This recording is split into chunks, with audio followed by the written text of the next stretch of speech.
Rickshawing is the most unique job I've ever had. It's like combining training with hanging out with your friends. I started rickshawing in 2013, and it was about that time that I was looking at applying for indefinite leave to remain in the UK, and I had lawyers' fees, I had visa fees, and I was also trying to support a sort of international cycling career, and I was like, crikey, I just don't have enough money coming in. I've been rickshawing since 2013. I saw an advertisement on Gumtree and I wondered to myself, am I fit enough to do this? My first ever lift was walking along the Cowgate. Quite a big guy and his partner were like, oh, do you go into the Meadows area? And I was like, oh yeah, I can take you there, no problem. He's like, how much? And I was like, yeah, about £20, is that okay? And he's like, yeah, that's fine. And they plonked their arses on in my rickshaw, and that was my first experience of weight. I love rickshawing, but it is such a tough job, and I didn't really actually comprehend how tough it was going to be until I went out for my first shift. Because the rickshaw itself weighs 100 kgs, and then by the time you put 3 people in it, and it's generally guys, you could be looking at carrying around like 400 to 450 kgs, and I only weigh 55 kgs. You have to be careful of back problems, knee problems, and just general burnout. I mean, like a rickshaw shift is 8 hours long. In terms of recovery, you can be pretty tired at your day job on a Monday after a weekend rickshawing. Oh, Jelly Bean. No, it's Genevieve. Oh, Genevieve.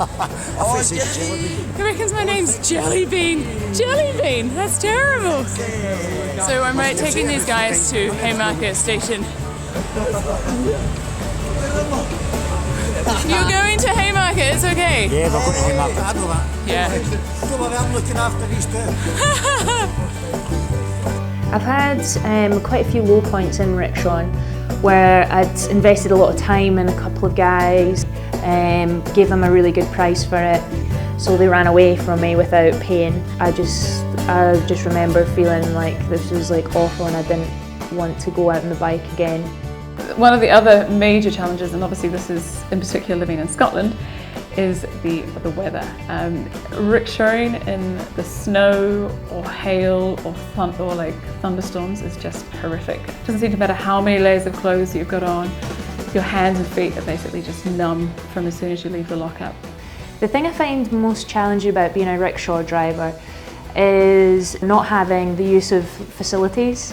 So after 1 o'clock it's clubs that are open, and nobody's going to let someone in like a Scotland t-shirt and lycra and a beanie hat jump into their club to use the toilets. So around about 4 AM it's usually time to call it a night, and that's when it's time to take the rickshaw back to the lockup. And this is the part of the night that always gets me a little bit stressed. Sometimes you're just a little bit aware of your safety at that point.